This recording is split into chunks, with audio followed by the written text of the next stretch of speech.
A champion's quest for greatness is never complete. A champion must be always ready to face the next challenger in line who is looking to dethrone him. Tonight, as Primetime touches down and opens its doors once again, we will see two men involved in the main event with the PlayStation Championship on the line. First, the challenger, Carter, a young man hell-bent on becoming the new PlayStation champion in prime time. His meteoric rise to the top of the rankings has been nothing short of amazing. Competitors and challengers alike have all fell victim to not only his devastating wrestling, but also the dynamite he comes with, which are noticed in his hands. Carter has said it's his time. He doesn't deserve that belt. He isn't a true champion, and tonight he's going to break him. But in order for the challengers to have the belt wrapped around his waist, he must dethrone one man. Enter Trials War, the undisputed primetime champion, a man who burst onto the scene and put everyone on notice for his first fight. Displayed a level of talent and skill that is unparalleled in this league's history. The confident champion looks to make another successful title defense and leave with £10 of gold around his waist. Trials War, this belt is mine. I earned this, and if he wants it, he can try and take it from me. But with all that being said, competitors at Primetime sit back and relax as we have a night carnage you won't want to miss. Welcome to Primetime. What is going on, you beautiful bunch of savages? It is Primetime Fight Night 44. I am your host, Cyrus the Looney. Joining me in the commentary booth is going to be the one and only Doctor Who, as you heard on the intros there. And of course, the one and only, the mighty Mr. Humbledink. How you doing, lads? Oh my god, it's Fight Night 44. I've been waiting for this all week. Cyrus, what an event we have and what a weekend in store we have. As always, we've got the UFC fights this week. There was something in the air last week, Cyrus, and I believe there's something in the air this week as well, because the UFC fights are coming up and this card is going to be incredible tonight. It's going to be a warm-up kind of card to get you in the mood for this weekend. And what fights we have, Doctor, coming up. Oh yeah, we have a hell of a lot of fights tonight. We have, of course, you have the main event of the PS title fight, Trials War versus Cart. Cart's went on the dominating spree. Trials, all of his title defenses have been insane. He's put on war after war after war. Looking down the rest of this card, you have Toasty Toads with his effective grappling, and the featured main event, featured prelim, might add, of T4H Holloway is something to take note of. He's 1-0, but he's made a hell of an impression. It's going to be interesting to see where he's come from starting out from here.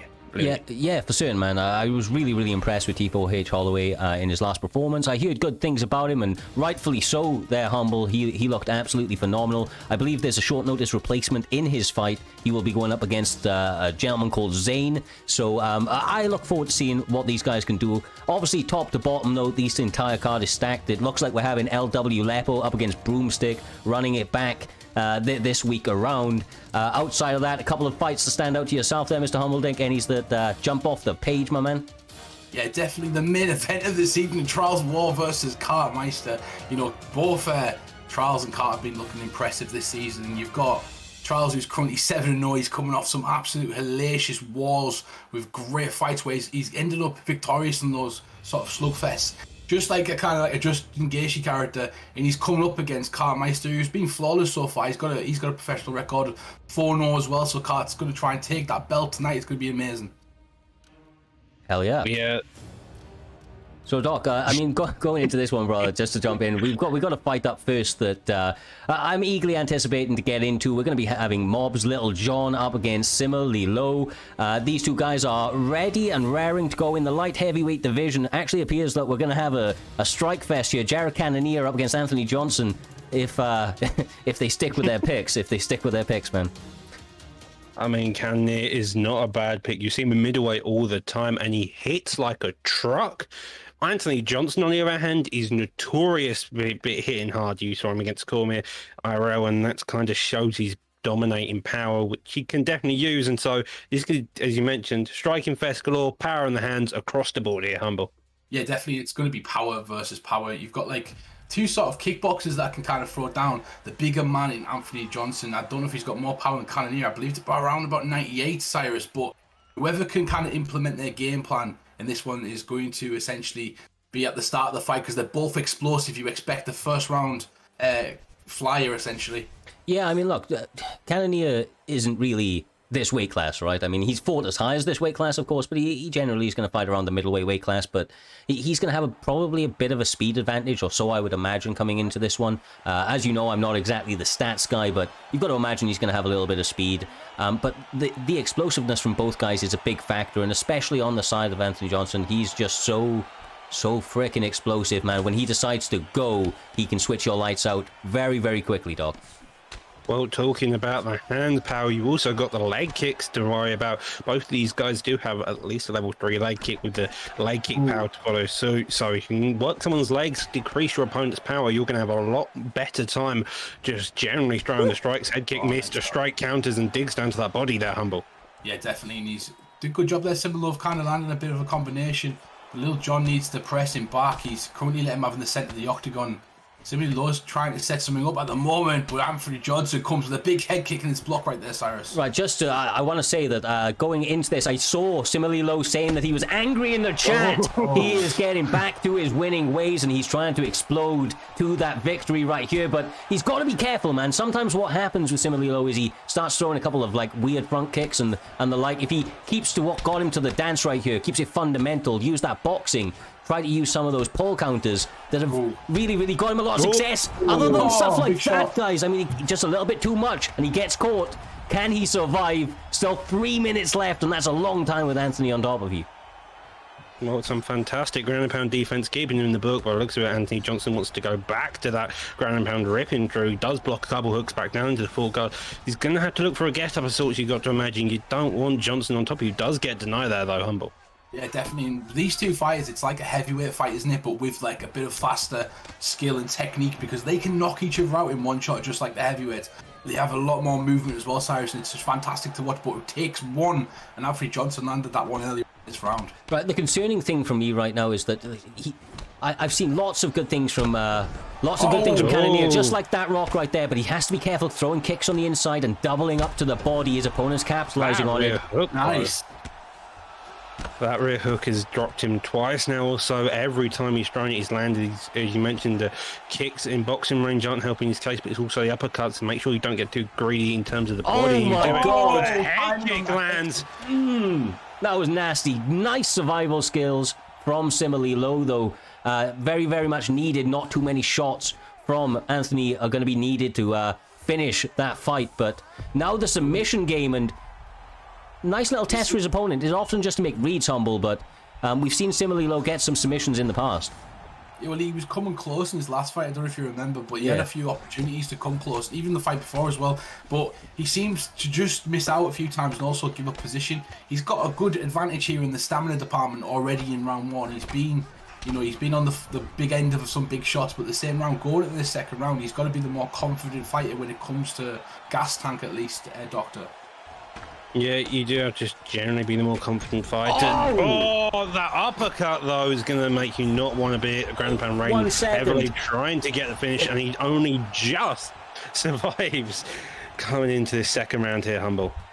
He hit him with a sledgehammer right there. He came out of nowhere. Look, some of the fight, though, went in the opposite direction, Cyrus, and it was a back and forth war. I just feel like Anthony Johnson landed bigger, more cleaner, effective shots in that round. Yeah, I'm not trying to be too hypercritical of Similarly Low. I just feel like he shows shades of somebody that quite clearly knows how to play this game. There's just certain little slip-ups. I feel like he just gets a little too excited to get that victory, right? Maybe a little bit of tunnel vision, and then Mob has capitalized on it. And if he's able to get away from that, he could just run away with this fight. But it's about that consistency, Doc, and consistency is key in a lot of these fights, getting momentum and being able to move, keep it. Able to keep it, man.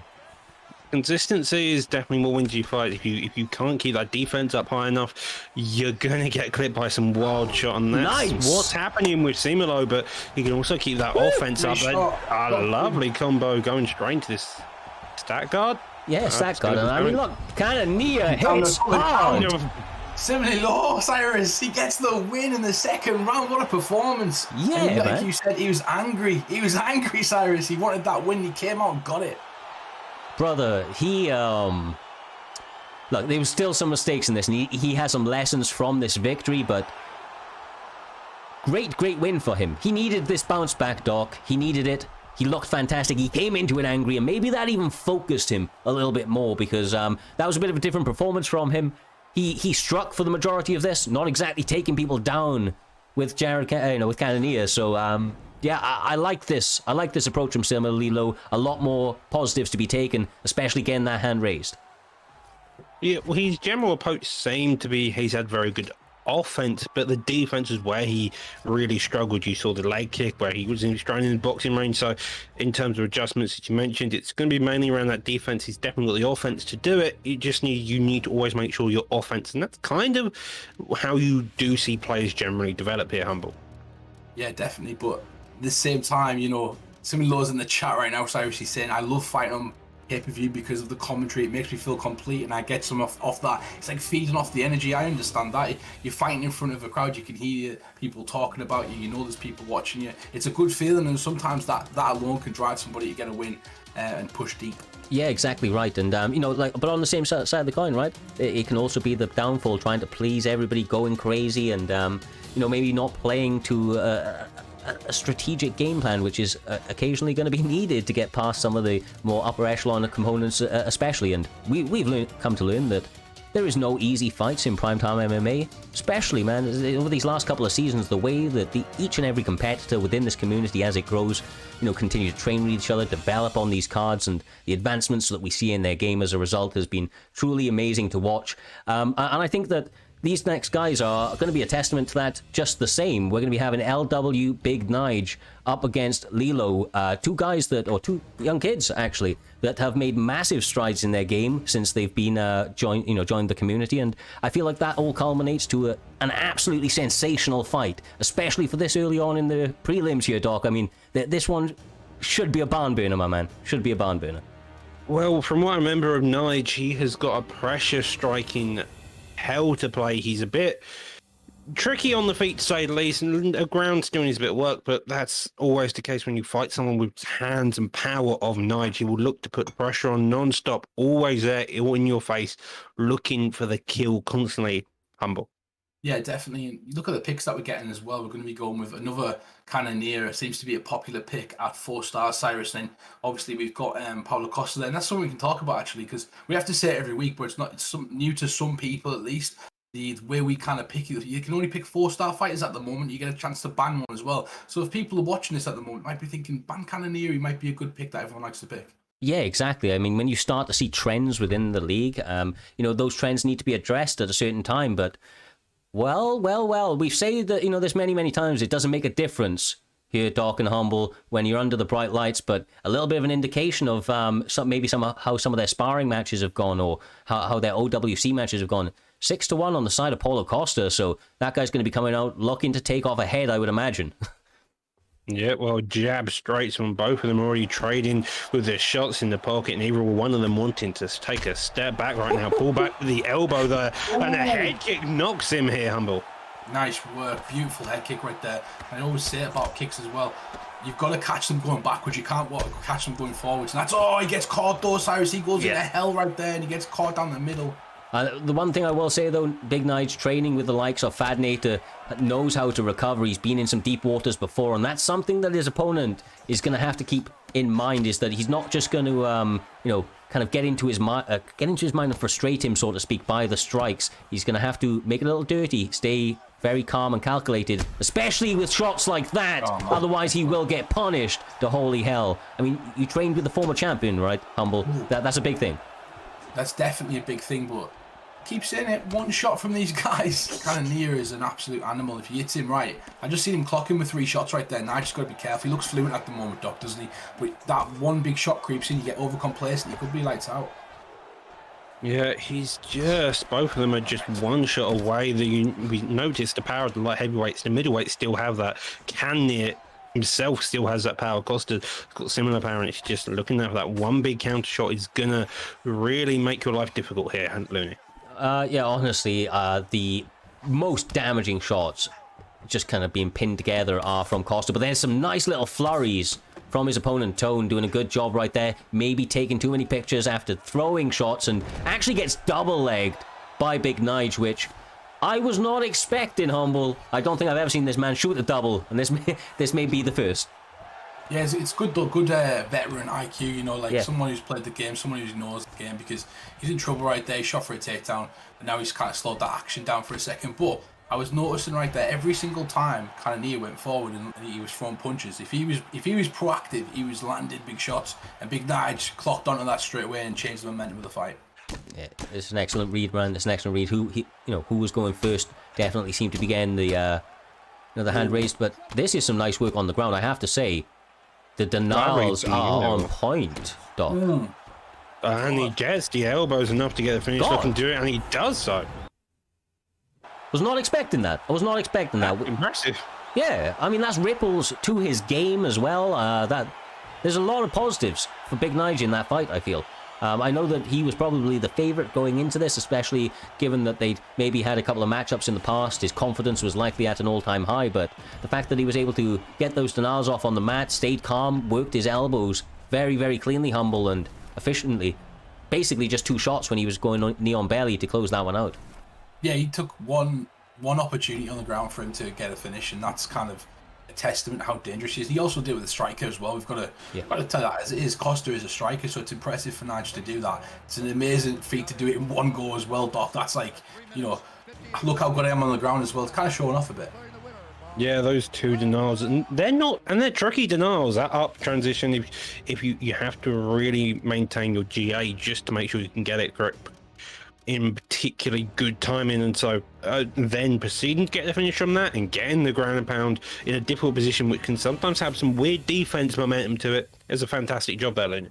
Yeah, for certain, man, for certain. I was expecting that fight to be a good one, and it was. I wasn't expecting it to be over necessarily that quickly, but my God, did Big Nige show some ripples to his game, and interesting to see where that kid goes from there. Like I said, he trains with some of the best about. I know he's putting in the hours and continually adapting his skills, so definitely a rising star to keep your eye on. But talking about rising stars, let's talk about 2 veterans of the game that continue to adapt their games nevertheless. It is LW Lepo up against Broomstick. I believe these guys actually fought within the last couple of cards, and they get the opportunity to run it back now. They're a closely contended bunch of competitors here, Humble. They've been back and forth a couple of times, I believe, over the seasons, and looking at the records, 4 and 5 going into this one, I think that they're going to be fighting tooth and nail to the very end.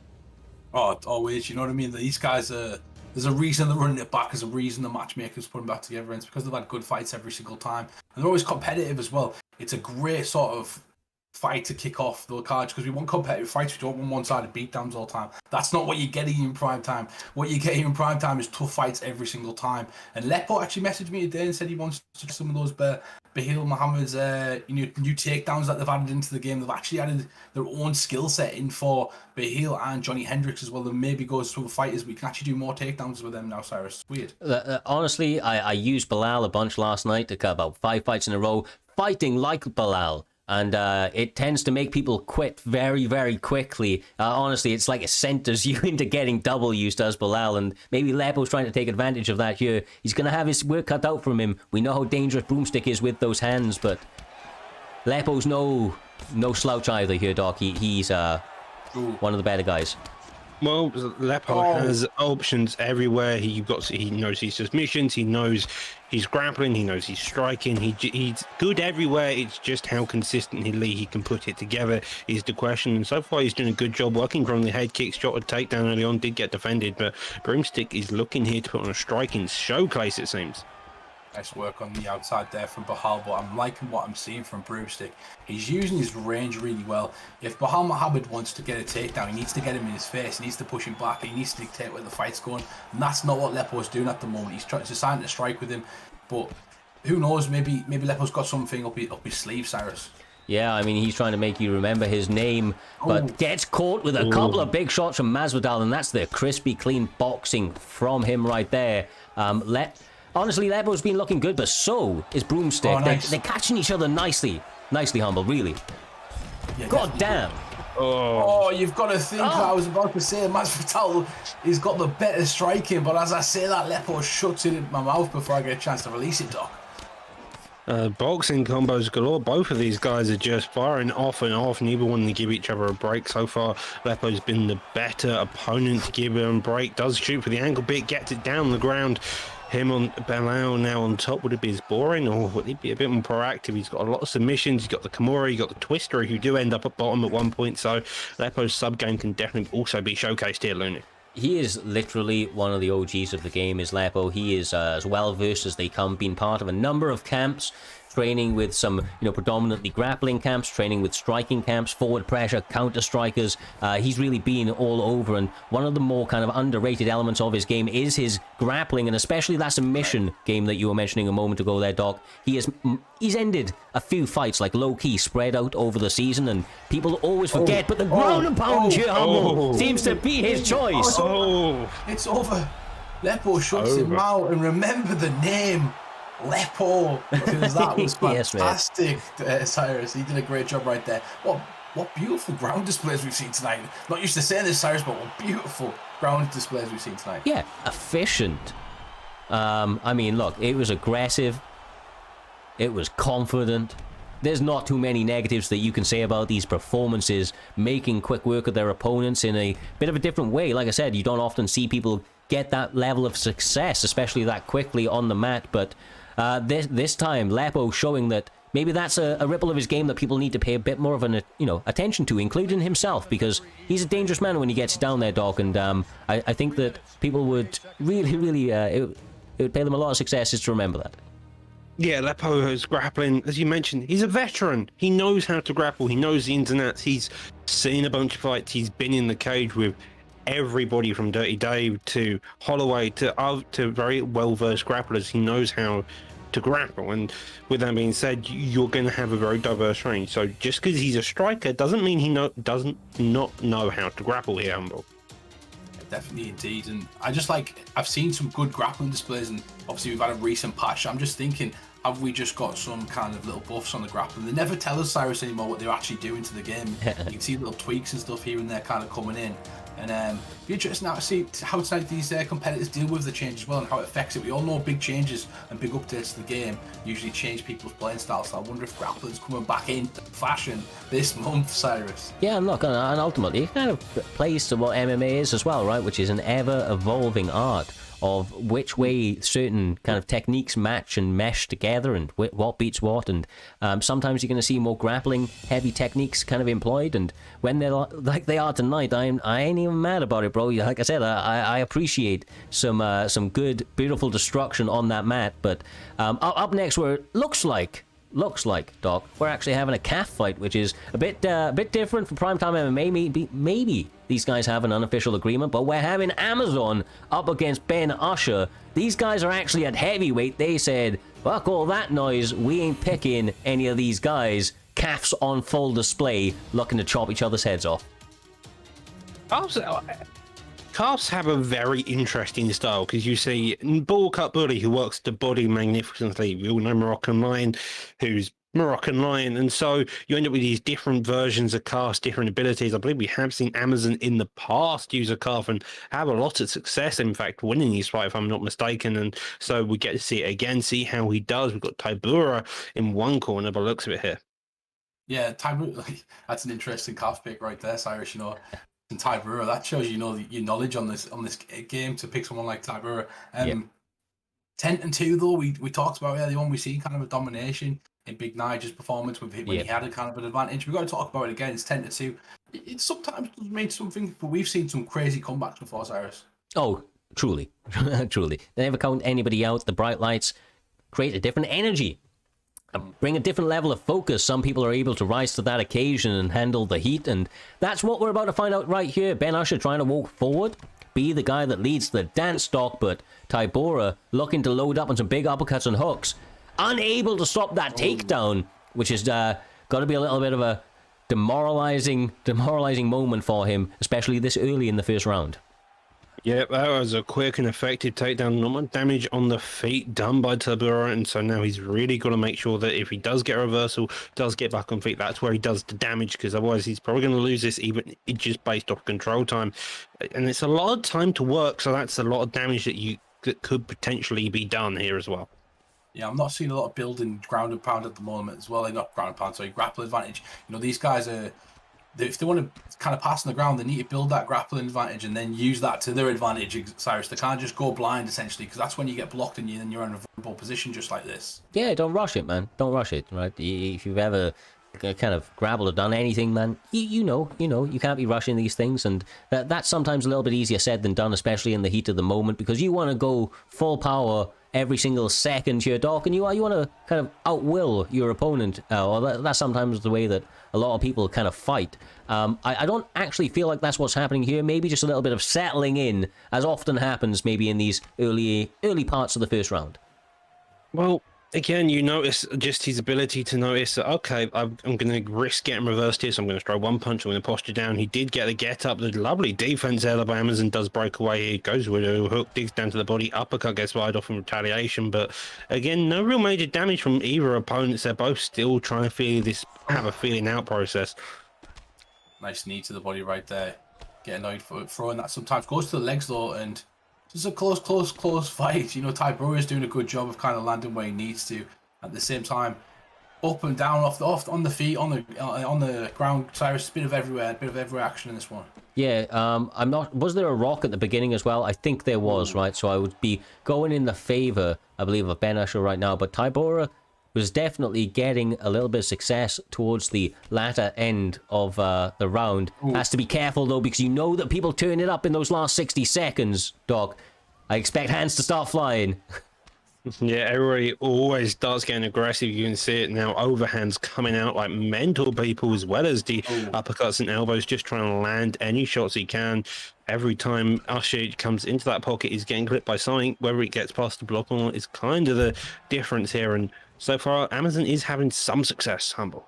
Nice work. They're starting going back to like simple combinations as well, which is nice to see. You know, those are the more effective combinations. The lead hook straight, the 1-2 essentially, the one hook. These combinations are the key to kind of this game, because that stops your opponent, it sets them trapping, and you throw more than two, Cyrus, you're more vulnerable as well. So I like to see a bit more of that from these guys rather than the slugfest that we're seeing early on that fight. Yeah, man. Like ultimately, when both guys are kind of throwing like that, I don't mind. I can appreciate basically everything, but they engaged in a little bit of grappling, which was, you know, I feel like they neutralized each other in. So I do feel like as the kind of fight plays out, more and more of this is probably going to be displayed on the feet. And as I say that, Doc, I have to say that other than some big moments, King Amazon's actually finding some sneaky damage throughout the course of those couple of minutes. Oh. Never mind. Yeah, he did find some sneaky damage, but now he's got to find on the ground. We've seen Ben Usher's grappling to begin with. It's passive but aggressive in some aspects. I think he just needs to up the ante a bit to really get that damage off, and then he can really start to explode on the feet once he's got the damage on the ground sorted here, Humble. Here he goes again. He's going to pass it, and you need some denials here as well, Cyrus. One of the things that these two haven't done, they haven't blocked any of the transitions of the other opponent. You need to really kind of work on that. Have a little bit of a system going into it. Like, I'm going to block constantly left until he realizes, you've got to think of little strategies. Otherwise, your opponent's going to essentially just be free to move, and you're going to be constantly guessing wrong.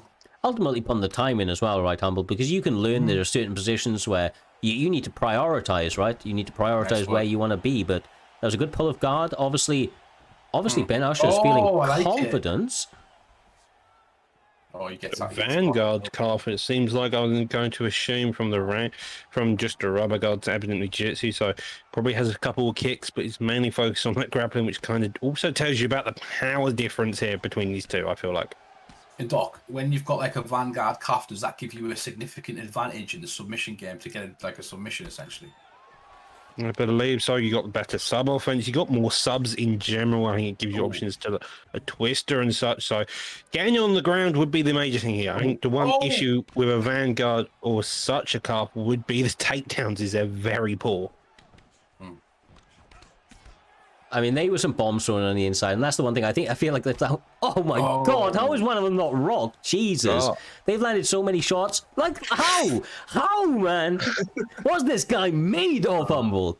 Oh my days! He got it with 3 overhands in a row, and he stood still. He's like, nope, I'm gonna show you. And it comes back though. He's got that calf though, Cyrus, the generic one that they pick, and it's just funny to watch that calf always win fights. It's brilliant. Tybora needs to start doing some powerlifting or something, working on his power, because A number of big shots have landed, unfortunately for him. Usher's not able, he's not been able to get the rock on Usher, but look at the amount of shots that they land on the inside. It's like single shots, inside elbows. They're not even landing like them on the block, but just no rocks. I'm surprised. The chins on these calves are sensational. How long can they hold up, though? How long can these guys hold up, their chins hold up in this 3-round fight? Because sooner or later, someone's going to go down, Doc. Oh, and you see Amazon already starting to crumble. He's got the stun. Usher putting on this pressure. Does nearly get countered there, and both of them going back. A lovely slip uppercut. Again, it lands on the block. It's honestly the main difference is they're having rest breaks in between the single shots. You have the single shots landing, a couple shots get blocked, so it gives their chin health time to recover, and that's kind of how they're really surviving right now here, Humble. Yeah, when Amazon gets rocked as well, it wakes him up. He kind of goes into like a flow state almost, Cyrus, and starts throwing a lot more freely when you see it. He needs to kind of transfer that to his normal game, because when he gets rocked, it's a different ball game. It's like he's on point, he's focused, he knows what he's doing. It'd be interesting to see who's going to kind of come out and take off those takedowns, though, because they were apparent in the last 2 rounds. Yeah, and honestly, on that point, I actually feel like a lot of veterans, myself included, have made that mistake where you overthink things, but he needs to flow, like you say, bro. He knows what to do, right? He knows the movements. It's just about executing, and ultimately, overthinking it can lead to maybe giving up some of these takedowns, right? Yeah, definitely. And overrushing it as well on the ground. You know, you've just had success on the feet. You don't want to be on the floor. You can overrush it, getting put into a submission position, Doc, and that's what you don't want on this one. Oh, is definitely not what I want. He does get a reversal there, gets denied though, and coming back into the half guard. You've got to be wary though. You've got rubber guard once you get into full guard. There's a ground and pound by Tybura here, Looney. Yeah, I mean, that's a little bit better. He's starting to stack up some damage. The more he can do so, the better. You can see that he does actually have a head health advantage, although the stamina not looking fantastic, but only 3 minutes 30. This may be a deep submission attempt, although the first one often is just to make the reads. Decides to bail on it out here, Humble, which I think is a smart move, especially with that rubber guard available. Yeah, I didn't even think he wanted that kind of position. I feel like he was trying to bait that position to get the rubber guard to kind of say, look, I'm going for other stuff as well, and eventually goes back straight to rubber guard, and that's where he wants to be, constantly putting him in this position, because if he can get some elbows off... Ooh, this is going to be close. Oh, a Gilly, no stam. You have got the Von Flu, so he is lucky and gets the button press beforehand, even if he doesn't end up that deep. Although by the looks of it, it's thrown off in the blue corners very nicely. The red is slowly creeping up, but again, it's a very close one. Yeah, I'm kind of zoned in, but he gets the counter. Good work from him. He's definitely not going to be able to secure it. The stamina disadvantage going to make it very, very difficult. So, rightly decides to bail on it, Humble. Yeah, he takes side control right there. Smart decision as well. But look at this. The constant offense from Ben Usher. He's now going for... I don't even know what this submission is. A Darth choke. A Darth choke, which is a really difficult He's been training with T. Ferg, man. He's been a big bear, putting in the work. He feels like over the stretch, Ben Usher can get the job done. This is getting close, but the escape is maybe on. He's staying calm, Doc, and looks like he's about to pop that elbow out. It looks like he's going to escape, which is fair enough. That's a fantastic job, though, getting it up. The Dust choke is an extremely difficult choke to even just get in this game, and so getting even halfway is impressive. Got a minute left on the clock, and it looks like a submission might be off the table now.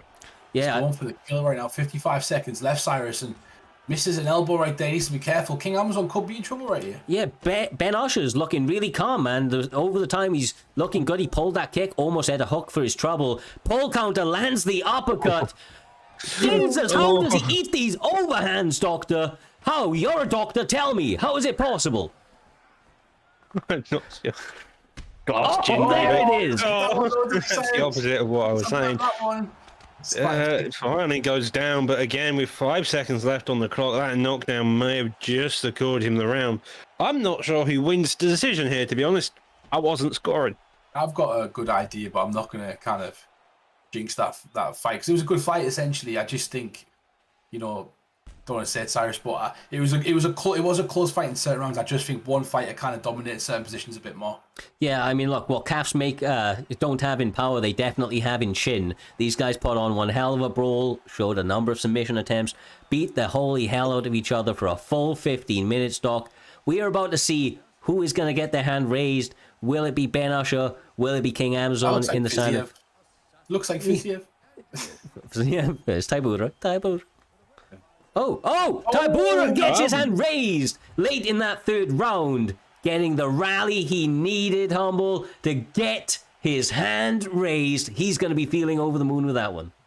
He definitely, especially when he got taken down in every round, there was opportunities in that fight where you know he was 100% losing them. And apart from that, it was a pretty damn close fight. I actually had it the other way, but it was a very close fight, as you said. It was a tough one, man. I don't know which way I would have scored it. Maybe I would have to watch it back. But a closely contested one. Both guys should hold their head high. Fun fight, back and forth. And like you say, you don't see too many calf picks these days. So a bit of a different kind of vision for us out there as well. So respect to both guys. Well done for King Amazon getting his hand raised after a very, very tough fought fight. So, Doctor, this does take us on to the next one, my man. We're going to be having Martial Rival up against Storm in bantamweight. These two savages, what can you tell us about them, brother?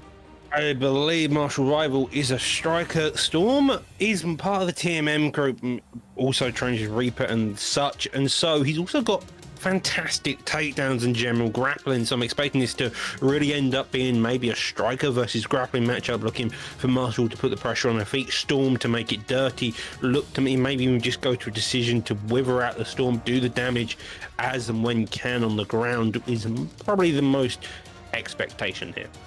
No, I'm expecting fireworks, Doctor. These two are going to try and kill each other from start to finish. It is prime time. It is not nap time, Doctor. These are coming out to get them extra points, Irish. You know what it is. You move quicker up the ladder, you get close to that title shot. If you get finishes in that first round, it racks those points up a lot faster than someone who's a decision merchant, essentially. Get them wins, get them finishes, get in and out, and entertain the crowd.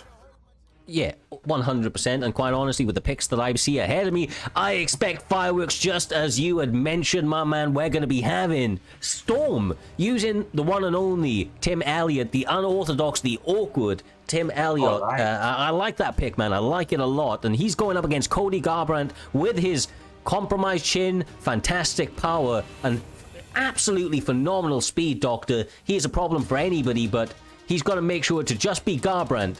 As I've said before, as we've all said before, just don't go full Garbrandt, man. Don't go full Garbrandt. I mean, you also forgot to mention Garbrandt's grappling abilities. Actually quite good when compared to a lot of other grapplers. He's got a fantastic top game. I believe he has a Kimura inside control, which is a fantastic submission all round. And so if you want to keep that chin secured, you can just take it down to the ground and play that game to then open up later on to do the real damage using the speed and the power and the other techniques of Garbrandt on the feet here. Oh, I'm looking forward to this one. This one's going to be a great fight. I like the unorthodox. He always reminds me of Poor Man's Donald. Yeah, I know, bro. Don't always remind me of that. But I've always enjoyed watching Tim, especially when he was in the Ultimate Fighter. That he looked fantastic and he was so confident and stuff like that as well. But Garbrandt, don't know if Tim Elliott's got the power to test Garber's training this fight, and that's my kind of battle at the moment, Doctor. These two are neck and neck in certain aspects, but the power of him, I don't know if he's got it. Well, I think this is one of the things, just to jump in real quick, about Elliott, right, is that you say he's the poor man's version of Dom Cruz, and I can see it, bro, but I think that he's also he's the more grapple-heavy version of somebody like Dominic Cruz, so I think that's something that could play a factor here this evening. If he's able to get Cody Garbrandt down, able to work it a little bit, then he may be able to take it into the later parts of the fight and, test that chin, which can become compromised, as we've spoken about and seen multiple times in the past. Well, you're already seeing both of these are starting out using more leg as a clincher entry. That uppercut does land on that chin, and it's going to be really the case to see if Garbrandt can land that power early or Tim Elliott can make himself known early. Will be kind of the way this fight really plays out. Lovely head movement there, ducking under. Neither of them getting hit majorly so far here, Humble. Yeah, definitely. And I thought Storm in prime time, I kind of got an idea of fights. I studied him slightly. He likes to come forward. He comes out the gate like an absolute bullet, and he makes you deal with the pressure, and he'll mix it together eventually to get a takedown, just as we've seen right there. And that was his game plan all along, Cyrus. He was pressuring his opponent just to get to this position. Yeah, I mean, just absolutely making his opponent feel his presence, if not through shots, just through his actual presence in and of itself, being in his opponent's face, making him adjust via footwork. It got him up against that cage, timed a takedown perfectly as his opponent was going for the duck here, Doc, and as a result now finds himself in a pretty nice position with a lot of time to work. A lot of time to work is exactly what you need on the ground, making sure it just means you can stay patient, stay calm, just look for openings. You don't have to force anything because once you force something, you make those mistakes, and that's where your opponent can start getting reversals, start finding different shots, and start doing the real damage to you here, Humble. Oh, nice there. Gets the sweep though. And now into half guard. Goes into guard though. He needs to be careful. Because I'll say something as well. Marcel Rival War is also fantastic on the ground in his own right. He's got an all-round game. We did say he was a striker, but I think he's a bit more mixed. He likes to mix it up really well. And even though he falls into love with the striking, if he has to get dirty in a fight, Cyrus, he will. I can see why he falls in love with the striking, man. I'm really liking the combinations when he lets go. Little flurries, man, just little beautiful flurries, and he's never, caught taking pictures. He gets them thrown, then he gets moving straight back on that bike. And I feel like on the feet, he's having almost his way with Storm. Storm was doing a good job when he was mixing it together. Good punish on the body like that there, Doc, but definitely has to be wary of that speed of Cody. It's just blistering. Speed of Cody, as you can tell, is just always there, and you got to wonder what Elliot can do. He's got to move his head, go back to that grappling, hoping for something just to slow him down in any regard here, Humble, and hopefully that is what he can find coming into the end of this round, coming into the start of the second, if he makes it there.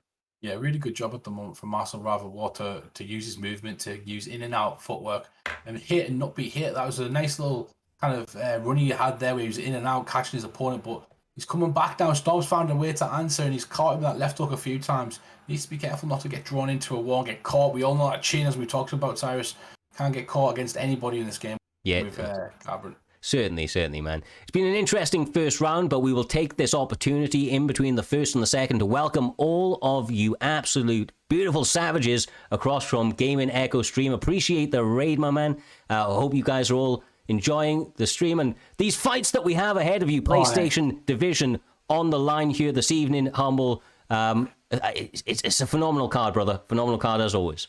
Oh, it's been great so far. We've also seen some great grappling performances as well. We've seen some amazing finishes on the ground. And it's been a bit of a different game. It feels like after that little patch we had recently, especially with them adding some of the nuances with the fighter, maybe that's the future going forward. As we see a Crucifix right here now, Doctor. Crucifix against Cruz can do some serious damage, breaking that glass chin, but so far he didn't get much damage off. Now in the side saddle position, which again, the elbows can be devastating. It's just a case of canning timing right, doesn't make sure not to get arm trapped as well is the idea here. It's about patience, staying steady and careful here, Lenny. Honestly, Storm can do this all night. This is exactly what Elliot wants. Has to be careful of the up transition, but as a result, actually gets side control. Does Rival War. You said this earlier, Humble, right? You said this earlier. When he wants to, he can engage in these positions, and I think this is the time to do so. Your opponent wants to get you here. He was having some troubles on the feet. Now is to, really demoralize him and show him that you also have the chops on the mat to really take this fight where you want to. Yeah, you're looking at a switch right there, Cyrus. Because Marcel did this twice. He's just patient on the ground. He lets his opponent work a bit too much. He overexerts himself, and then he just waits and camps on a denial, and he denials the transition he thinks he's going to go for, and gets an easy flip with Gwildon grappling advantage. It's a beautiful job because now he's on top. I believe Storm is actually Tim Elliott, and Masvidal Rival War. Masvidal Rival War. You are right, yeah. Is actually using Cody Garbrandt. But like you say, on your point, you were exactly right. He waited for his opportunity on a transition, got a perfect denial, and was able to get another reversal. Now he just has to take his time, Doc, and make sure that he doesn't give up another flip to Storm. Yeah, you just got to hope that, because that's the issue here, because as soon as you got your opponents flipped over, if you look for that get up quickly, when you're having success on the feet, when you've got the striking pick, basically someone like Garbrandt, as I say that though, Elliot does land that head kick, does get pulled back as well, but the jab again is just piecing him here, by the looks of it, Humble. Nice work. Yeah, He's in and out movement. Every time he uses that sort of footwork where he's hitting and not getting hit, he's winning the fight, Cyrus, and that's what he's got to keep doing. Have little splurts where like this, but I do like how he's mixing it up. It's good job so far. Yeah, honestly, I feel like all the takedowns had got into the mind of War, and you could see his hands fluttering down trying to stop that takedown, but he's now getting back into the flow, really working that jab, as Doc was saying, and catching a couple of straights behind a big front kick to the face through the block, got him to react a little bit to it as we close out this second round. It's been an entertaining 10 minutes here, Humble, and going into this last round, I don't know which way it's scoring it, but I feel like both guys need to be hunting for the finish. This isn't the type of fight that you should really let you want to go to the decision with. No, 100%, you are correct. You got to get that finish. You got to go for it. You got to stamp out this round. We all know the third round it's significantly more important than the others, because I've seen people win fights just on that third round based alone. So you've got to be careful. You can't be the one thinking I didn't put it all out there tonight. Ooh, both of them trading there, and that's big. Elliott seems like he's more confident now. It's a third round. He's lasted 2 rounds against a Garbrandt with that power, and so he knows he can probably trade a bit more. But that's arguably where his chin's most compromised. The block's the lowest. The block has taken most of its shots, and so this is where Elliott probably wants to look for those takedowns to really make sure you scored a round. As you said, the third round is the biggest, and so making that one the most dominant grappling round will probably be the most beneficial here for him, Luna. Yeah, honestly, I feel like Storm has done a really good job throughout the course of this fight, but War, especially in that first round, was able to get a bunch of damage off. He just needs to stop that takedown, Humble, because otherwise Storm may continue to, kind of grind out this win for him. Like you say, the third round is the biggest in a lot of cases, so getting the takedown in this position with a lot of time to work could be really, really advantageous to him. Yeah, put yourself in a good position, doesn't it? Put yourself in control, essentially. You can dictate whether you get a couple of blocks off, get to a good position, advantageous position. We've seen it in previous fights tonight. You can land a bunch of damage. It can sway a fight even when it goes back to the feet. Yeah, exactly. Nice little slice across. I have to say, Storm's approach to this entire fight here this evening, Doc, I feel like is absolutely perfect, especially with the Tim Elliott pick. It's been almost like a sim style from him. Yeah, making sure to keep it on that ground for the majority of the fight, and when you do end up on the feet, to keep it nice and simple, has kind of won him this overall. But the reversal goes, and that's the risk. Not quite won it yet. Not quite run it, evidently. The reversals are always there, and that's the scariest part about this entire ground and pound system sometimes. Pinned against the cage, and Garbrandt is annoyed. I said that. It seems like putting on his power. All of a sudden, Elliott's currently desperate for any type of just break in the action, it seems like. Garbrandt got just what the doctor ordered here, Humble. Heard his orders from the back, decided to get going, and that lit a fire under his ass, man. He's in the driving seat now going into this last minute. Yeah, and Storm's struggling to close the distance. He does a good job coming in with the hook there, but it's the in and out movement, as we've talked about over and over again from Garbrandt. He decides, he dictates. It's going to be difficult for Storm to kind of close that difference unless he goes, this is it for him, right? This is it for him. This could be it. It's all the damage as well that Cody Garbrandt has actually got off. I mean, there's been a lot of control for Elliott. He's done a good job of mixing it all together, but he just has not been able to answer back with enough damage to really keep Cody Garbrandt honest. And it doesn't actually take too much with Cody, as we've said, Doc. That chin is compromised, so it's a bit unfortunate for Elliott. But going into this third round, this was potentially the biggest one, and it may have all rested on that big rock. I mean, we're about to find out. Yeah, definitely. Yeah. That big rock can sometimes be all you need to sway the judges. It just depends what round, where it was, to get the head kick early on, which definitely made its impression on Cody. But will that be enough to swing the judges in his favour is the question now, Humble. Yeah, definitely. Great fight there as well. Welcome our newcomers, obviously, from, as Cyrus said earlier on, the raid from Game and Echo. Thank you so much, brother. We're about to see who's going to get the win in this one. And is it going to be Elliott, or is it going to be Cody Garbrandt, Cyrus? He gets the win, gets the decision. And I'm guessing do you believe rightfully so as well? Yeah, I actually would. I'd say so, yeah. I'd say so. There's a lot of control, right? It's like, do you think do you think that DJ or Henry Cejudo won? It's one of those arguments. Control v, kind of, I suppose, more damage, right? And he did more damage. Cody did more damage in this fight. And I feel like, tomorrow, his opponent's going to feel like he was in a fight more than he does. So that's kind of where I'm at with it. It's a good victory, man. Good victory. Very good victory. The power of Cody, though, is something it's always unrivaled. It's kind of the same case you have when you have those decisions. If you're going to do it based on punch by punch and trade your shots, overall, even if you don't get knocked down, don't get stunned, Cody's still going to do more damage overall because he hits harder overall, Humble. Yeah, he does. But moving on, I've been anticipating this all night, Cyrus. It's one of my old campmates, one of my good friends, T4H Holloway. Is coming back in 1-0 at the moment this season. He's looked like a menace already in his first fight. We're going to be fighting, I think it's a change of opponent at the moment, if I'm correct. Zane, correct, that's brother. That's right, Zane UK is stepping up on short notice, up against the rising prospect within Primetime MMA, T4H Holloway. Eagerly anticipated this guy's arrival, and he has not failed to deliver so far. The last performance definitely one that stood out in our minds, and that's why we are all hyped going into this one, dog. It was our pick.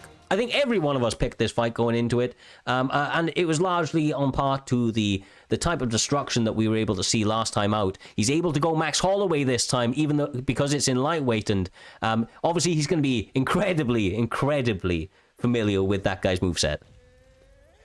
100%. I've watched him this afternoon, Doctor on his stream, and he was blowing combinations together.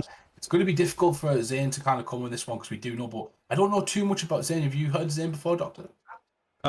Zane is down on records as getting Sparky's 1-0, did get the win a while ago, but I believe, if I'm not mistaken, he's tainted to be probably one of the best grapplers around from what I've been hearing. So it's going to be interesting with Masvidal pick, though that's going to enter more into a striking range. So I'm curious, to say the least, on how well his striking is going to do against someone like T4H Holloway here. Yeah, I was going to say, I mean, grappling, definitely Masvidal is not the pick for that, but especially up against somebody like T4H Holloway, man. He trains with some of the best grapplers on the game, period.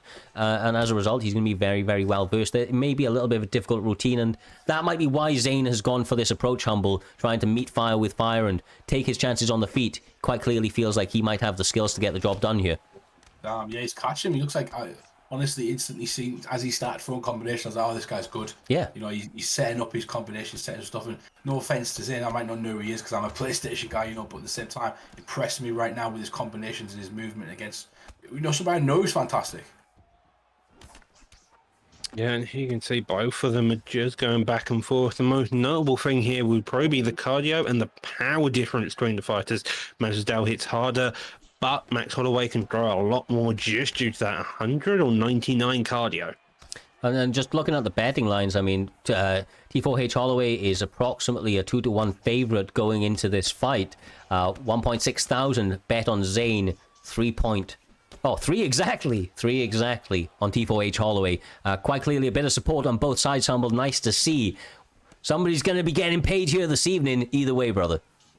Yeah, definitely. I'm liking them up. See, this is a high-level contest right now. You can tell both of these guys are going to be highly ranked in the up-and-coming seasons if they continue in prime time, because they're both measuring their shots. They're not rushing in. There's footwork there. There's setups there. They're trying to cut the angle. They're trying to get in the pocket and work their way with certain shots. And it's just tit and tat at the moment for this position. It's a really nice fight to watch. Nice work, man. These knees on the inside as well, they're all going to start to add up. Of course, we cannot see Zane's stamina, but T4H Holloway is managing it very well. He is eating a couple of shots here, Doc, and that's something to be wary of, especially with that power of Jorge Masvidal. But the same can be said about the combinations of Holloway. God damn, that was a nice little flurry. He is playing a lovely game here, just flurrying at the right time, engaging at the right time. Even when Masvidal starts getting a bit too aggressive, you can see the ins and outs game, making sure to never engage at the just off wrong time. Words have forgotten me. One of the things like Holloway just did there is he rocked his opponent. It was absolutely beautiful. He hurt his opponent through like one shot and then followed him all the way back to try and take the advantage in the octagon because he wanted the cage back against the fence. And he was just waiting for a counter to come and didn't quite get it. He was so patient that moment. And it tells you like he's fully aware of where he is in the octagon and where he needs to be to kind of land the damage, Cyrus. Yeah, man, honestly, this guy he genuinely doesn't make very many mistakes. There isn't many holes in the game. Nice little bodywork. I have to say that. Zane. Yeah, Zane's doing a fantastic job of carving openings here, Humble, to throw it back to you. But I mean, look, Holloway is almost impeccable, and Zane is making this an incredible fight. He's doing a really good job of answering fire with fire. Yeah, definitely. Like, I've always done well against Holloway, but he always kicks my ass, I'll be completely honest. But there's times when I think I'm winning that fight and he finds a way to hurt you. So Zayn needs to get himself back in the fight and stop Holloway from kind of hurting him a lot and land some cumulative damage going forward, Doc. Yeah, he's got to make sure the community damage doesn't build up too much, because otherwise you're going to have the issues that like Holloway's putting on now. He's playing on the back foot, but he's finding the opening shots. He's using that straight effectively, as well as the kicks, and just all around his striking game. He's doing a fantastic job here, Lenny. Yeah, no, he is, man. Honestly, I'm more than impressed with both guys right now. This is just, especially with Zayn, the way that he's answered this on short notice, Humble. The confidence must have been at an all-time high. May not have heard of him going into this fight, but I'm going to hear of him heading out one way or another. I'm a bit mesmerized by how they're going back and forth at the moment, man. Just catching each other in very, very kind of niche openings. Yeah, definitely. You can tell this is like what I've constantly said throughout. It's a high level, really good fight. Both guys are fantastic, and they can't cancel each out at the moment. It's one opportunity. You've seen it earlier on from Holloway, and that's what he's looking for right now. He's looking for little mistakes, and he's trying to probe and jab, and that's theirs, not ours. By the way, you know, he's trying to probe and jab and not coming so far in this round. Zayn staying in the pocket. Oh, damage! I lied. And a straight follows fires a teep there. Finally gets the knockdown, and that's going to be dangerous in Masvidal. That means that stamina's lower as well, and that's really where the issues start arising, especially on the feet, and also on the grappling. If you don't have the stamina to manage, then that's going to be the biggest issue for you here. Nice work. Denial on the back. He has 2 minutes to freaking work here. Does he take the opportunity to grind his opponent out for a little while on the mat? I think so, Humble. I think so. Look at him get the work in, bro. Look at him go. Yeah, definitely. He's good, especially with Max Holloway. He can grapple with anyone. Yeah. You know, those T4H guys, as much criticism they get, they're certainly like brilliant at certain mechanics. It's like the old school sort of, you know, Royce Gracie started, they're really good at certain specific things and they get better at everything else as time goes on, and they're all particularly good at different things. But Holloway, he's fantastic at everything. Yeah, he's, I think I mentioned this last time, he kind of reminds me, not exactly, he kind of reminds me of like a Trixie, just I don't see holes in this guy's game. You know, obviously there's openings that his opponents are able to make, but everything is made against these guys. Nothing is given. Nothing is given against them. Going at it again, just working the body health. He's already got the body stun, and working the body health now in this sprawl position. Just add insult to injury. Holloway's going for this cardio approach, and as a Max Holloway user, that is just depressing. It was going well until it wasn't, Humble. Until it wasn't. Savage. And this is the thing as well. He doesn't let off. Like, I love this about these guys. They don't give you an opportunity. They don't taunt. You know, they don't waste the time. He will if you do it back to him and you try and rile him up. He'll try and prove a point, but it's all business. When you go down, there's no feeling sorry for you. Like a shark in the water, they're trying to rip you apart. No fucking mercy, brother. No mercy. These people ain't here to make friends. They ain't here to, you know, like, make new acquaintances in this thing. They're here to get knockouts and look goddamn good doing it, Doc. And that is what T4H Holloway is doing right here. My God, is he carving his opponent up right now? This is almost a oh my God! That was wild. The flying knee. Oh my God, Holloway's got to be careful. No. He's fighting a welterweight at the end of the day. You know, one big knee, he should have been out cold. Whew. What timing that was. This is the thing. This is what we talk about. We get carried away sometimes with these guys. We know how good they are. Yeah. But at the same time, one opportunity and getting overcommitting at a certain point, Cyrus. Yeah, just a little bit too overzealous. Oh, that body, goddamn! And this is why we thought that the fight was almost over. Has to be careful for not another flying knee. Once again, Zayn showing he's dangerous. Nice work. Oh, trouble. That body is so nearly dead. Holloway is looking for it. Oh. Even Masvidal knows he's looking for it. If he wants to throw a kick, I think throwing the head kick may be the idea. Lands to the body though, digs under, goes again down to the body, does miss. Body kick gets caught, and this is Masvidal's going to wake up tomorrow with pee and blood, it seems. Holloway's setting up a head kick at the moment. He's doing it really. I hope his opponent hasn't heard me, but you can tell like he's going to the body a lot. He's setting up one of the big head kicks in a second, and You can kind of see it coming from sometimes, but this guy's feinting, he's drawing him in, he's going for big shots constantly, and it looks like it's over. Oh my god. T4H Holloway, take a freaking bow, my man. About as crispy clean as it gets. Had a tough first round, but over the course of the fight was working his opponent's body with a very, very efficient way here, Doc. Ultimately was able to chip away to a point that his opponent could not answer anything he had left. That front kick to the chin turned the lights out. Beautiful, beautiful work. Deep to the body that got clipped onto the chin as Masvidal ducked, and that was a fantastic showcase by Holloway there. No, it was straight in the chin. He didn't know body work. It was perfect. He put his toes in the back of his mouth and said, "Eat my toes, motherfucker." Taste these. I said a head kick was coming. I'm classing that as a head kick, Cyrus. Yeah, I mean, look, he kicked him in the face, brother. Is about as head kicky as it gets. But that was the featured fight of the prelims for a goddamn reason, and that's exactly why right there, these guys delivering. I said it before, I'll say it again, T4H Holloway, bright future ahead of him if he continues to put in performances like that, Humble. But I would like to also just note that Zayn actually looked phenomenal as well. Brilliant. Absolutely brilliant. I was actually thinking as you were saying stuff, we need to make a point because how good Zayn was in that fight. He was fantastic, and people will remember Zayn coming back. I'm actually looking forward to seeing him fight again because I know how good Holloway is. He makes me look like mincemeat. He just absolutely walks me when he plays me. So, you know, if someone like Zayn can hang with him for that long and even hurt him at one point, and he could have got him out of there if he went down after that flying knee, we all wouldn't have been surprised if that was a knockout. Yeah. It was a fantastic shot. It really, really was. And with another historic featured fight in the books, it moves us on, Doc, quite beautifully to the one and only Mr. Daddy Gold. He is coming up against TMF Toasty Toes in bantamweight. These two savages have been biting at the bit. I've seen them in the chat going back and forth a little bit, saying the nerves are settling in, they're overcoming them, they are ready to throw these hands, and bantamweight is a hell of a weight class to do so in. Bantamweight as well, with no 4-star restrictions. I believe Toasty banned Yan, and that's probably the best pick you can do when any fighter is on the table.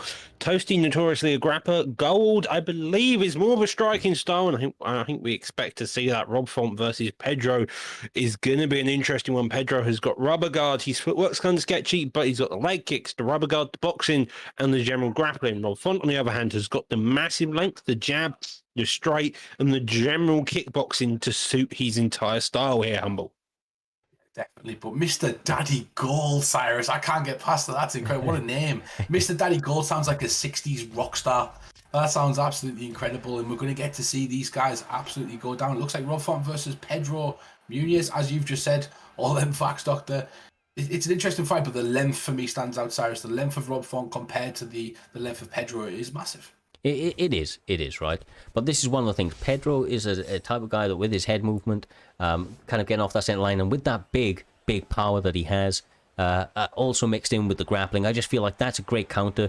Not necessarily the length is one thing, but you've got to be able to use it, and that's what we're about to find out. Hopefully this stabilizes out. It was looking all good as we switched across, and the MMA gods not liking this one by the looks of things. Almost, god damn. They're just not letting this one happen, unfortunately. But we got Celtic gloves. It's Channel 5 back in the day. Doc, go grab the aerial, brother. Go grab the aerial. The new kids won't get this, start watching this. But I've seen punches, I've seen knees. I think Pedro's winning, but that's a guess and a half so far, though. Both of them. Nowadays, Cyrus. Yeah, I know. The telly to fix the signal. Oh, God. One of these guys still on dial-up, but it's okay, it's okay. Hopefully this settles up, or we will move on to the next one. We can't obviously... It looks like they recognize the fact that the stream is going. I don't know really what's happening right here, but there's a flurry of hands left and right. Honestly, I've seen these, and that's about it. I think that I've seen enough, lads. We'll move on, and we will find out who the victor is. We don't want to sit here wasting your time and ours, of course, with picture quality issues just like that. So, unfortunately... I've seen less pictures of the Matrix there. We'll fight it again. See, this is the thing, man. You're about to switch across, and he's back at it. But no, it's not watchable, bro. It's not watchable. So, we're gonna move on. Unfortunately, doesn't happen too often, but these things happen, especially on live esporting events. Lots of people around the world out here, brother, and unfortunately, you know, internets can have some issues. They can have some issues. So that does take us on to a fight that I was actually very highly anticipating. It was a short notice replacement, and when I saw the name that was answering the call, I was hyped, brother. I was hyped. It is EK Masio up against SMK Hybris, a man that came out looking great in the last one, Humble, and Masio, man, answering the call once again. This guy's a killer, bro. I'm telling you, this guy's a killer. He's got that beautiful destruction written all over him. Oh, definitely. I love people who answer them calls, as I say. And he's done well lately to take those calls as well. He was currently sitting with an even record, doing fantastic. But, you know, Hybris is one of those guys you need to watch out for, because every time I watch him fight, I'm expecting something incredible every single time. I do believe he's 3-1 at the moment. I'm not 100% sure, but it's a good record to go up against, and stepping in short notice against a killer is difficult, Doctor. We've seen it time and time again. Yeah, stepping in against really dangerous killers. Hybris is an interesting one. He moved from the SMK, now into LW, slight correction to the card. Recently joined LW between the graphic being made and such, I believe, and so that's still... It's a very early on in his camp career, but that's, if he wins this fight, that makes an impression for that camp, and they're maybe going to be more interested in helping him develop further. And this kind of is a showcase to see if LW can really develop him just in the time they've had him so far as well. Macy, on the other hand, part of EK, we all know him dearly. He's a striker through and through, and that's kind of the fight I'm expecting. Maybe a striking matchup, possibly a grappling matchup with the Pixel GSP on the table. Look, Masio, man, that guy's got hands. I'm telling you, he can grapple. Of course, all the EK boys can, but the guy has hands. He's a Cub Swanson fanatic, much like myself, Humble. He is a student of beautiful destruction, and when he throws those combinations together, they can be difficult for anybody to gauge or react to. If anybody's going to answer the call, it is going to be Hybris, who is jacked up to the gills with all sort of EPO and the like. He is on all the supplements that he can get, brother. Yeah, definitely. You know, can't be looking like that and not be on something. You know, EPO central right there, just like Dillashaw. But I love, one of my favorite fights in real life is Rocky Leon Edwards. You know, Rocky, he's a fantastic clinch artist, a Muay Thai artist, and he's one of the best in the clinch. He throws really good elbows. It'd be interesting to see what type of strategy Masio goes with. If he's going to keep him on the outside and pick away with him with the tapes and the kicks, or is he going to use that clinch game to get inside and dirty where Leon Edwards shines, really? Well, starting out with a couple of jabs, trying to make Leon Edwards move backwards, but EK Masio not having any of it. Eats the slip. Lots of little bits of head movement, Doctor. These guys have to be careful, especially in the opening going. Not exactly feeling each other out. More looking to land home runs from the get-go. I mean, that's what you want in a fight. Both of his opponents just going straight at it, no feeling that process needed. Sometimes you end up with more wild combinations being thrown. Both of them trying to play aggressive, getting that jab. The head kicks are already coming out. It's only been a minute, and these two are looking for a fight. But the takedown at clinch entry as well there, and looking for a fun fight already here, Humble.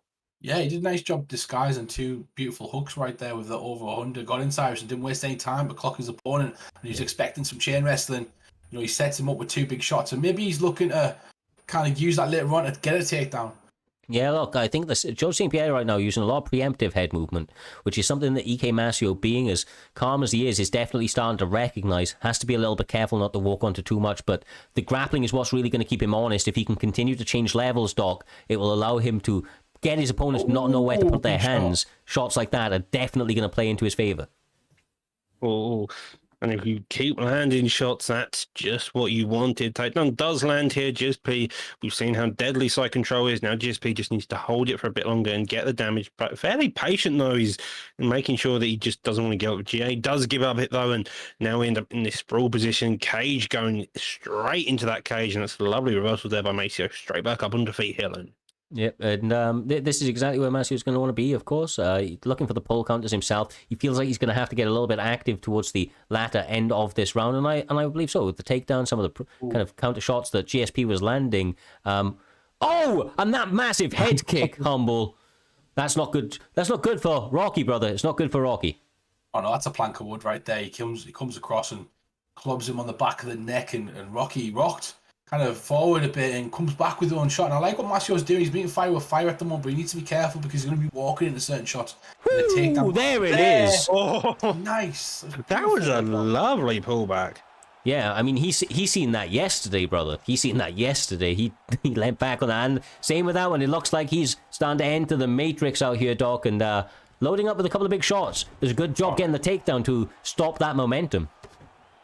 No, a takedown now goes into this full guard, does get the deny there. Now looking for that ground and pound, does try to block a couple hooks, doesn't get it. Now we're going back to building this J, and that's the mainstay in the full guard is you're building a J, looking transition, does get the side control, which is massive. That takes you out of half guard, can go for either a crucifix, maybe in a top mount, and that's what you're looking for in the most damaging positions here, Humble. Yeah, he's also got 15 seconds left, so not much he could do right there. So, you're wondering if sometimes I let my opponent move a bit more when it's closer to the end of the round, just so they'll tire out a tiny bit more, so they're not going to posture up and land big damage, Cyrus. So I don't know. Obviously, great work from GSP right there, but that was a very close round again, back and forth throughout. There was a massive head kick, though. I believe that would have changed the course of that fight. Yeah, exactly right. GSP landing that big head kick, definitely the biggest moment of that first 5 minutes. We do enter the second one, though. We're about to see who has the muster, who can answer the call and make the necessary adjustments to get their opponent out of there. You see a lot of reads being made, a lot of attempts to juke and fake their opponents out here, Doc. And it looks like EK Masio once again starting to find that mark with the boxing. Ooh. With the boxing, and that's what you want to be doing against someone like GSP who's looking to make it dirty, make it rough. If you can just, every time they enter that pocket, make their face hurt dearly. The leg kicks as well, though, there are kind of being a massive staple, working him very nicely here, Humble. Yeah, I think just the difference in this one. Oh, it's the front kick to the face. Into my toes again. It comes with the ball of the foot, catches him clean in the face, pushes his head right back. Big moment right there for Masio Cyrus. Yeah, he's trying to turn the tides. He has that right leg a little bit compromised. Has to be careful of his own chin health. George St. Pierre continues to find the mark himself, but his leg is so compromised that he probably needs to finish quickly if he's going to, well, be able to walk at some point in the near future. I mean, you're not getting kicked by Aldo, you're just getting kicked by Leon Edwards, which is only slightly better. It's nasty, man. It hurts to see it. A baseball bat slamming into your leg. That is what Leon Edwards is doing on rinse and repeat, forcing the switch of stances, Humble. But that opens up some problems of its own. Yeah, it definitely does, because you've got to be careful now of the takedown that front leg as well, because it's a bit closer. The lead hook's a massive weapon now, and obviously the rear kick to the body, because that's going to have all its power in it. So you've got to make sure you circle away from certain shots and you go in at the right time. It adds a few different angling problems and positioning problems. It really does. When you got this sort of southpaw, the orthodox sort of stance, like you say, the body blast is open, the inside leg kick is there to chop away and take your opponent's legs out. But in terms of the boxing, everything's just closer. Like you say, that lead hand is closer for the hook, right? The check hooks and the like. Yeah. And it sets up all of these combinations. And that's why we're seeing a lot more damage being landed over the course of the second half of the round here, Doc. These guys are not really kind of playing too cautious, willing to throw caution to the wind to get their hand raised. No. I mean, it's all the better. A knockout gets you more points. It's just whether or not you're the guy who's confident you're going to get the knockout. GSP's leg is busted. That powers down Edwards. On the other hand, that chin is constantly blinking after a couple shots by GSP. Jab, straight body kick, lead hook, straight, gets the stun, digs under that body, uppercut, ducks under. But that's an impressive combo. Lovely job by Maceo, just keeping the defense with a drop in retaliation. God. Oh, drops him with the He's on top of him now. He's going with the ground and pounding. The round has ended, Cyrus. What an end. Last minute, last rumble in the jungle we got right there. Yeah. Excellent close to that round. As we've seen time and time again, those final 30 to 60 seconds are absolute madness in the majority of fights. You see a big knockdown from the clinch position right there, trying to be followed up with Leon Rocky Edwards. It's been a tale of two halves, I do feel like, Humble. The first round probably going the way of GSP, but the second round, I think Masio was able to catch that. Yeah, it was a switch in momentum, especially with the first round. You think that head kick was massive, But at the end of that round, it looked fantastic, and Masio actually looked in control. He was using his range a bit better, I believe. He was using the shots a bit better, and it looks like at the moment GSP's coming out strong as well, Doc. Yeah, he's coming out strong already. Edwards is just suffering the blitz over here, but he's staying patient, he's staying calm, keeping that block behind, looking for any opening he can, and that's probably what you want to be doing. You've just got to make sure that if you're going to rely on your defense, that it's in tip-top condition every time you do rely on it here, Looney. Honestly, from what I'm seeing from EK Masio, he's just trying to be more calm and composed, trying to land single shots and use his head movement and defense, but it's a little bit problematic, Humble, because of the way that GSP is choosing to approach this fight. Massive amounts of volume, but that does lead him on to another big pull counter. Oh my God! Crap, he nearly got killed. How did those shots miss? Those two shots that he missed right there could have lost him the fight, because that was vital. Maybe the shot selection, maybe the game, I'm not sure, Cyrus, but he throws a two-piece and both shots kind of went the side of his head, even though he didn't move his head. It was weird. Still looking for those counters, man. I feel like this is on a knife's edge. One of these guys is going to get cracked, and he does. This could be the finish. He has nowhere to go. Combinations flurrying from EPO is Hybris. How is Edward surviving? Rocky for sure, Humble. Rocky for sure. He needs to make it dirty. He needs to clinch. He needs to hold on. If I'm in his corner right now, I'm telling him to cut an angle and try and get that clinch, get a takedown when you can. You need to stop this forward pressure and change the tide of the fight, even if it's for a minute. You can't be taking the boxing combinations off GSP. Oh, and that straight lands again, followed by a late hook. Roundabout though, head raining down, looking to land heavily. Doesn't get it this time. A minute 50 to survive. Does get the get up. Rocky needs to just come out with something to really get GSP to back off out of the box. Otherwise, that's going to happen again and again. I feel like he almost, it's difficult, right? Because if he eats a shot, he's going to get rocked. But I almost feel like he needs to be the one going first here. Yeah. Humble. Yeah, definitely needs to either quick counter or he needs to throw a combination, commit to it. Because at the moment, he's let his opponent build the space in between them. Punch his way, and if you look, he's jabbing his way, which is taking his damage down, and then he gets him on the floor, and it is over. Third round finish there for Hybris. Fantastic performance in a very close fight, especially when he suffered some adversity in that latter round, Cyrus. And a great job from him. Yeah, especially, look, like, we always talk about the massive props that we give to people entering the fight on short notice, like we're about to with EK Masio. Massive respect to that guy, answered it on short notice and looked pretty good until he didn't. Had moments, got clipped towards the end, right? Just a little bit too much momentum from EPO is Hybris, but the same can be said about the guy that accepts the fight on the other side of things here, Humble. They accept a fight on short notice. They didn't know this opponent the week ahead. They did not have preparation. There was last minute adjustments, and they were able to rise to that occasion, handle all that heat, and still come out of the fight with their hand raised. And in a performance like that, where he was able to suffer some adversity and weather that storm, just mad props to this kid. He's got some skills, man. He's got some skills. No, he definitely has, and you've seen it right there. Doctor He shined tonight, and I liked how the high level skill both of those guys had. Their high level IQ, that they switched the fight backwards and forwards. They showed heart, and that's kind of what you've seen tonight as well. You've seen a bit of everything from both of those guys. Yeah, you really did. You saw the grappling from the GSP coming out, looking to put on the offense. You also saw the defensive grappling. Edwards, you saw his leg kicks coming out to play. You just saw an all-round game from both of them, well adjusted and well adapted. But the man who came out with the most adjustments was Hybris that time, and sometimes that's just the way it goes, even when you're a replacement. So you really have to make those adjustments quicker a lot of the time as well.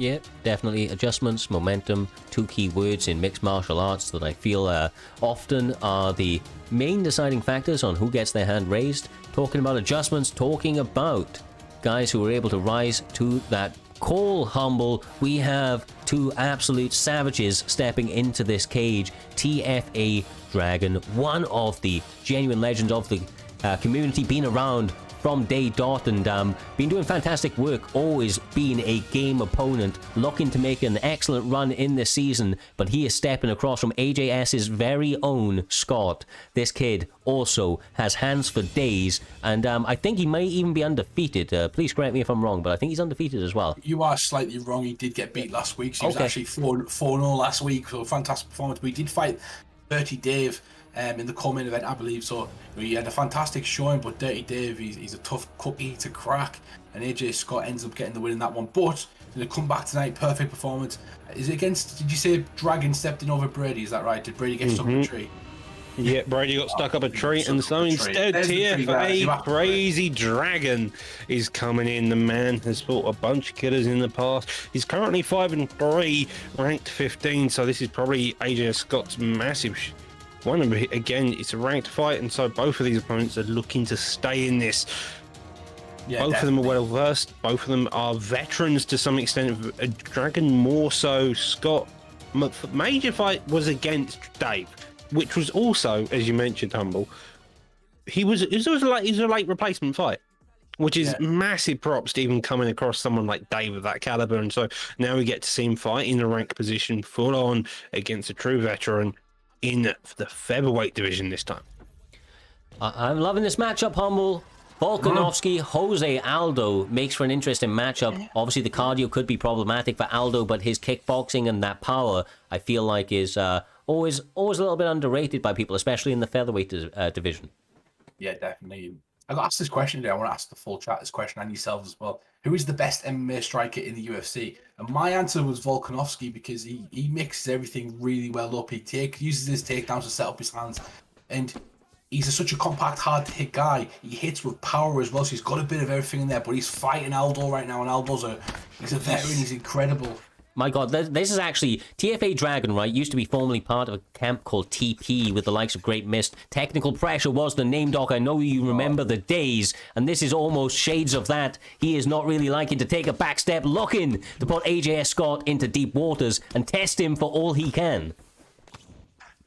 Yeah, just testing AJ Scott is what you want to be doing here. Dragon putting this pressure with some late replacement as well, and this is just how you want to do it. You want to make sure you don't give him any breathing room, don't get any reason to cope, to really trade. And Aldo is the one who's got to really make the adjustments here. He's the one who doesn't have the chin. And that slip hook was perfectly timed, digging down to that body. Uppercut there follows suit. And playing the very pressure-heavy style here, Humble. Yeah, definitely. He's not giving him a chance to think. I love this. Aldo needs to set his feet. He needs to stop moving backwards, essentially. Let Volkanovski dictate where the fight's going to go. And at some point in this fight, these fights, he needs to plant his feet. He needs to throw hard. He needs to throw with intent. But at the moment, Tyrus, he's walking around. He's letting Dragon walk him around the octagon like a dog at the moment. Yeah, no, he is taking this fight, taking charge of this fight, just not allowing AJ Scott too many opportunities to come into this fight. But this sort of pressure could lead to him gassing, potentially, if Aldo is able to weather the storm. And I think that Dragon recognizes that, Doc, and that's why we're seeing an absolute blistering attack to the body, consecutive shots landing, and some good checks in return. Oh, does miss the head kick, a front kick, follows in retaliation. Oh, there we go. Playing the leg kick game is definitely what you want to be doing. Coming back to that is, if Aldo can break the legs of Volkanovski, that reduces his power. If Volkanovski can break the legs of Aldo, that's just a fantastic job, in fact. Now watch the feet of AJ Scott. He's starting to move forward. He's starting to meet his opponent in the middle. He stopped walking backwards. He stopped giving his opponent the octagon. And that's why he's being successful, Cyrus. He's catching his opponent coming in rather than catching his opponent going backwards as he throws from the outside. Yeah, for certain. Nice work, a couple of shots on. Man, there's a battle of footwork here. There's a battle of shot selection. It's just there's so many multiple levels of chess battles going on, Doc. I'm appreciating what I'm seeing, and once again, Dragon's just entering that chaos and owning it. And a switch digs down as well. Dragon, as you mentioned, the chaos he's producing is working so well. It's technical brawling action, and that's what you want to be doing if you're fighting someone who wants to try to do technicalities. And digs up top, digs down bottom, uppercut, lead hooks, also following the shoot. That block is barely holding itself together. Jab straight, lead hook, over and over, just looking for the one key shot to not only knock down his opponent. Nice. Head kick fires off there as well, Humble. It's just a non-stop onslaught by a correct Dragon. Yeah, beautiful work, but he gets caught with a head kick right there, right at the end of the round. Kind of a reminder, you've got to keep your guard up at all times. Protect yourself at all times, gentlemen.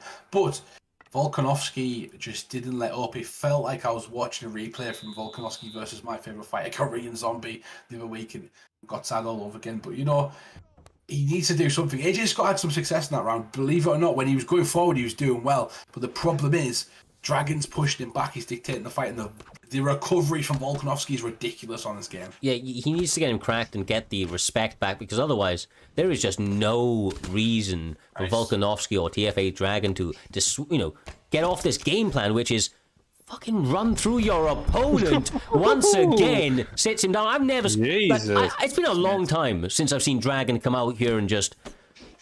Does anybody remember Bully Beatdown? That's what this looks like. Just he is slamming him right now. Gets the victory. Gets the finish. Jesus, Dragon short. Fight to a Bully Beatdown. I did, bro. I did. Did that not feel like it a little bit? They hit that second round. Miller's old show, yeah, definitely. It felt like the thing is, it just got back and he's got a lot to learn that fight because he's a great player, but he let his opponent kind of walk it back. Maybe he didn't have a choice. Maybe it was Dragon's just how good Dragon was, but he couldn't keep walking backwards because he was at the end of those shots, taking shot after shot. Doctor, and he ends up getting lost with the amount of damage. Dragon just did not stop. Every punch was met by three by Dragon, and AJ Scott just couldn't find any counters. I think was the issue. Like if he found one counter, gave a reason for why Dragon shouldn't be in the pocket constantly, then maybe he would have had some success. But it just seemed like as soon as Dragon got into that cage, found the one shot that was working, found that pace, all of a sudden he's gone. He's running, and there's no stopping the freight train there. Honestly, it was a twofold thing. I do feel right. AJ Scott, fantastic competitor, but just almost got caught like a deer in the headlights right there due to the absolute momentum that was being put on by his opponent Dragon. Like you say, Dual part, he looked phenomenal, absolutely looked phenomenal, best that we've ever seen him, and everything that happened to AJ Scott was due to the good work that Dragon was able to do. But it set us beautifully up here, Humble, for the co-main event of this motherfucking evening. It is going to be Reapsy up against Top Striking at lightweight ahead of the co-main event. This is craziness, brother. This is crazy, and I can't wait. Oh, 100%. We've got Reapsy at the moment coming in at number 16. He is 4-1 at the moment. Great record in this division compared. Could be considered the killers that you've currently got in there. And then Top Strikers coming in this one undefeated. I love the matchmaking in this one. This is a fantastic little matchup we've got on our hands. Both guys on heavy win percentages. And they're gonna meet in that center of the octagon and throw down Doctor. Yeah, meeting the octagon and throwing down is aim of the game when you enter it. Conor versus Poirier. First time, is it? Is that the first time? I think it is, man. Yeah. I think it is. And It's a record. Bro, I record. love the rules that we have, man. I love the rules that we have. It makes for such an interesting kind of event after event. The way that people match up, they ban certain fighters or pick certain weight, just so on and so forth. There's just so many dimensions to this game right now, and it's now made we get for... this matchup back to back. Yeah, well, is this back to back? Is that who the main event is? Yeah, main event is also Conor McGregor versus Dustin. Well, that's not too bad, bro. You think about like normally UFC 4 events, how many fights are how many fights are like Conor McGregor? You do normally get a lot of McGregor mirrors, so we've done a good job tonight. We had a calf mirror. Just a quick one as well. You guys can kind of get involved with those and kind of enjoy joining in is by betting on those, and there is 1 minute left of these betting lines in the co-main and main event this evening. We're going to have both betting lines, so get your picks on who you think is going to win this one. Like we said going into it, these guys is an undefeated fighter against a 4-1 fighter, so it's going to be a great matchup, Cyrus. Yeah, and they're starting out very, very quickly. Dustin Poirier using that lead hook to feint his opponent in, make him think that a counter opportunity was there, but the spin kick answered to the body. Reapsy looking good, trying to catch Conor McGregor and work him all round. Look at the combinations here, Doctor. Jesus, that was a sudden flash. He went from no speed to all the speed in seconds, and Poirier looks like he's the one who's going to be put on the pace, looking to get the counter shot. He gets a knockdown, and Conor drops him there, looking for the ground pound early on, trying to get this finish, Humble, and we now enter the grappling realm. Yeah, definitely. You know, you've got your name as Top Striker, but you've got some submissions in your arsenal. Conor McGregor trying to get that hand underneath the chin and grasp those hands together. Maybe trying to get a nice little lock there and turn upside down inverted choke, but gets out of it. And Poirier on top, you got to think that Poirier's got the advantages on the ground, Cyrus. Oh, quite seriously, not only in top, but if he does manage to get reversed, that rubber guard is terrifying, and of course submissions to boot. But he does just slice across from half guard into top mount like a knife through butter, Doc, and now he's got a lot of time to choose his weapons and get instantly stood up, which is very surprising. It's very surprising. Well, instantly stood up is sometimes the way it goes, but he's pinned him against the cage, looking to engage in this. McGregor's trying, but every time Poirier just lands that one clean hook just to really do the damage, doesn't waste any time in the clinch. McGregor's looking for a pull elbow, but instead the hooks, the uppercuts, any type of tools of Poirier is the main tool here. Top Striking's hoping for one of his wild shots to really get through, but so far Poirier, he's going for the basic combos, the intimate combos, and that is working fantastically here, Humble. Yeah, Top Striking can't figure out which combination to lead with at the moment. He's really struggling with finding his entry. That's going to really help him. He's going with boxing combinations at the moment, even for a kick there. And majority of the time, Reeves is reading those boxing combinations, using them to enter his pocket as well. So, you know, McGregor's got to find another way, Cyrus. He's got to work the jab inside. He's got to use kicks. He's got to do something to kind of close that distance a bit more effectively than he has so far. Whoa. I'm telling you, Reepsy is pissing hot here this evening. There's no way that this guy is completely clean. He is absolutely raining down holy hell on Conor McGregor till the very end. Chin is gone with 48 seconds left on the clock. That is the way that you turn up in a co-main event, Humble. My God, brother. Excellent, like we talk about all the time. He's just got maximum points for a first round finish. He's got extra points for a co-main event, and he's already just ranked outside that top 10. So he's going to push himself and elevate himself, and that's why we give these guys who are undefeated an opportunity sometimes to shine, because this is the reason. You know, this guy has come into it. I know he's been doing fantastic already in the season, but what a fight we had and what a performance he had. Doc, I mean, take the power, points and that performance was impressive. He had the jab established, he had the pressure, he got McGregor against that cage, and he couldn't do anything about it. You saw the kicks, even when he tried to engage in the boxing, McGregor is typically known for having the better boxing power, of having the better punching power, the speed and all. And Poirier just went, no, I'm going to punch you, I'm going to meet your punches a hell of a lot better. And that's what Poirier did. Fantastic job by Reepsy there. Yeah, honestly, the best he's ever looked. I cannot wait to see what he's doing. If he continues that sort of form, I mean, sky is the limit. Sky is the limit, Humble. But talking about top-level PlayStation competition, talking about two guys that have worked their way through the gauntlet, trials and tribulations all the way. We are actually having Trials War up against Carter. Honestly, I can't wait for this, brother. I can't wait for it. PlayStation belt on the line. This is your side of things. This is your console, brother. This is your console. I know you're just as hype as I am. 100%. Trials War's been a great champion, right? He's currently undefeated, and that's all you can get from a champion. You can't expect any more than them being undefeated, and he's done just that so far in prime time. I did say when I came over, this division was going to get better and better, and exactly what has happened in the Cult of Must. We've had fantastic after fantastic players come through, and they've just been shining every single time, and Trials War has been at the top of that leaderboard. Leon Stoltz the other week, what a fight. I believe it was Filthy Uncle and a few other guys as well. Just been incredible, Doc.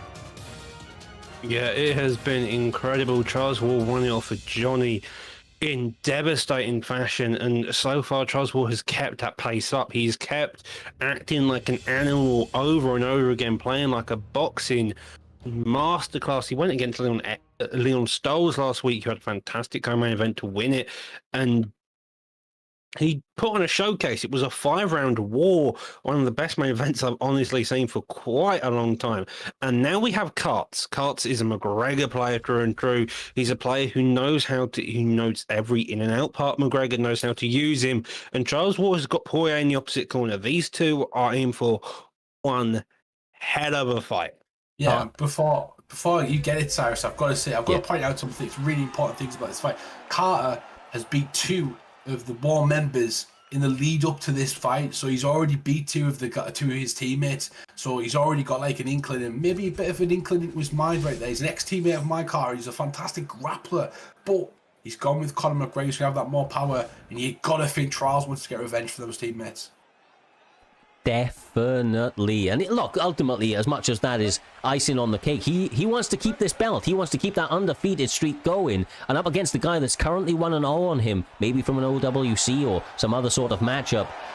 This is what the history books will say, brother. 2 absolute savages met in the octagon. They throw down, and one of them can leave as the PlayStation champion here this evening. It may be Trials War, the reigning, dominant, undefeated Phenom, or potentially Conor McGregor with the CTE camp. He is the leader of that CTE camp, Doc, and if he can get a win, that's a big, big staple for him and his camp. Yeah, it's a big statement for his camp, and that's what he aims to do here. Holding that primetime gold within the PlayStation division is a masterclass on itself, given the first loss to Trials War here. And so far, both of them engaging in a fairly steady pace, fairly confident in their abilities. Both staying calm, though, does get countered, though, massively. And this is the issue that you have to run into. If you're not careful with your shots, you get too confident too quickly, and you are in for massive issues here. Yeah, definitely. I'm really surprised Carter didn't pick somebody who can grapple in this fight, because he has fantastic grappling. He's held me on the ground for 5 rounds before when he got mad, and you know, he's one of them characters that really turns up on the ground when he needs to, but chose to go for a striking match. But I think at the moment he's playing into the champion's hands. Yeah, and honestly, I feel like one of the biggest mistakes he's doing right now are these side kicks, man. The champion's all over it. Look at the stutter steps, the counters that he's crushing to the body of Conor McGregor. Conor's always got those boxing in the hands, and I feel like he needs to rely on that. Otherwise, he will become overwhelmed, Doctor, as Trials War, the reigning champion, is locking on point here this evening, trying to get revenge, trying to keep that gold, and looking good every step of the way. He's looking calm and composed every time cuts come in. He just seems to have a boxing combination to answer. Digs down to the body there. Does miss a couple of shots. Again, though, gets countered and looking to put the pressure on quite aggressively. Yes, this is a tough fight so far for Trials War. He's doing a fantastic job so far. And big shot right there as he comes through. But it's the pressure, Cyrus. How is he dealing with the pressure right now? I'm not sure how Carter's still in this one, but be a good fight. Yeah, he's a master of footwork, man. He's really worked. Like you say, he predominantly was a grappler at one point, but definitely has worked his craft in the striking realm. Gets a switch stance, forced though due to the leg kicks, and Poirier just continues to chop at the other one. Honestly, man, I don't know which way this is going to go. The stamina, you can see the head health when Conor starts to land. It's all very, very close here, Doctor. Very, very close. It's very close, and that's what you want in a main event. Both of these guys just doing it, and fantastic job across the board, non-stop action, putting on the pressure here, Humble. Definitely. We're a bit out of line at the moment, guys, but we'll get back there in a second. Yeah, goes back to the body right now and just misses. Head kick right there. No, it wasn't. Oh, he gets it blocked and goes for the body. Oh my god. Oh, I don't know why that's on. It's all right, Cyrus. We keep going. Nice work right there. Beautiful work though from Carter to come back early in that round there. Doctor got a great finish. I know got some technical problems that we're sorting out at the same time, but great championship fight so far. Carter's really shown why he deserves to be here at the moment. We're just going to turn that off. Doesn't look like we're going to fix it. Do apologize on the loss of cameras for the main event, but these things happen. It is a live esporting event, and we digress. The prime time PlayStation gold is on the line. Karts gets rocked by the champion. Walked in the fire right there. Crashing galore here. Knee there follows suit, elbow there, lead uppercut there as well, and both of these opponents not wanting to give each other any bits of notion, just playing the aggression full stop here.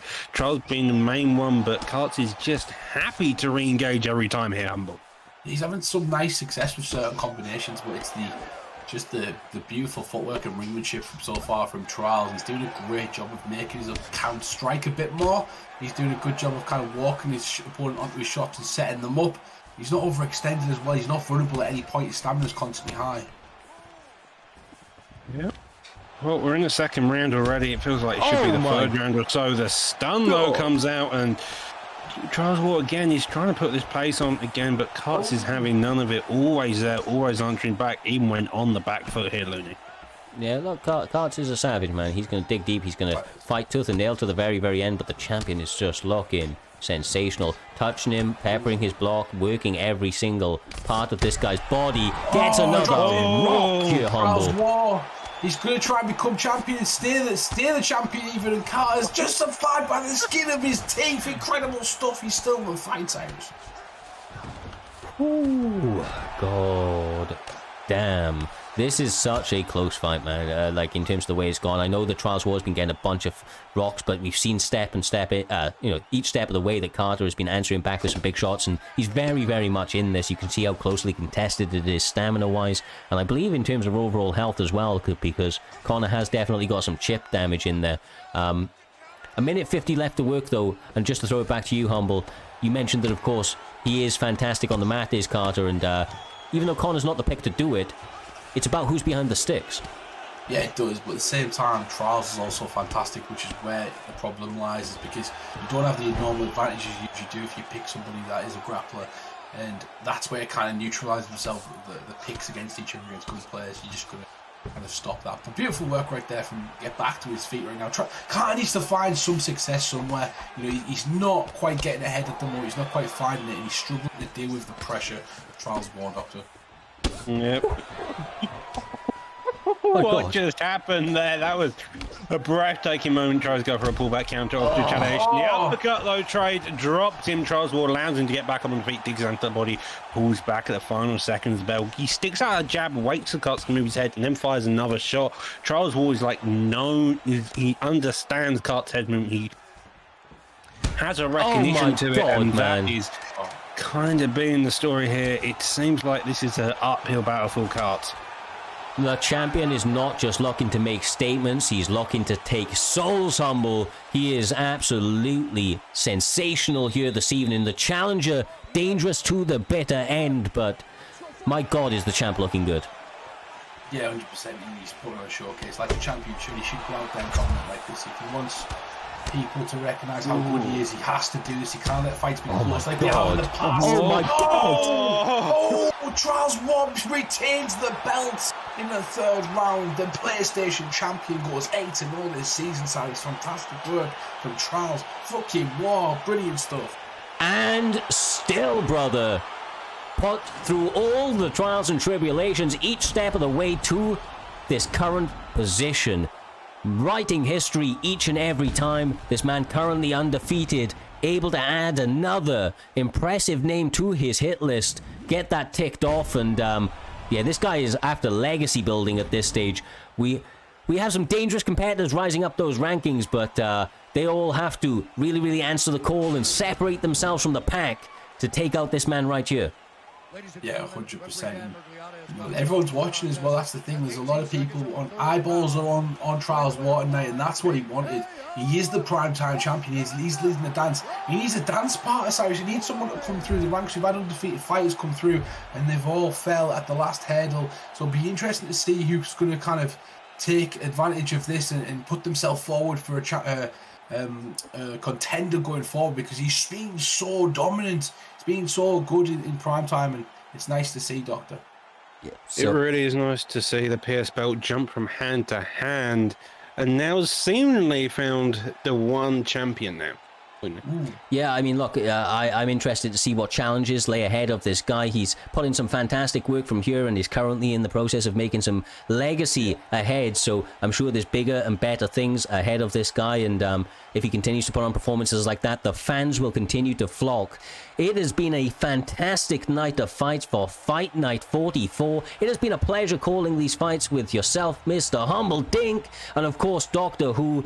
We are going to be pushing forward some love within the community and raiding. The commentator will be joining myself and Mr. Humble Dink tomorrow. Primetime's very own Primetime Dime, J Dime. Make sure to join this raid. Show this guy some love. One of the best and realest in the community, and yeah, I mean, let's get this shit going, guys. It's been much love. Thank you for all of the follows, raids, subs, and the like. We will see you tomorrow at 8:30 p.m. British Summer Time, 3:30 Eastern. Until then, much love, stay safe, and peace out.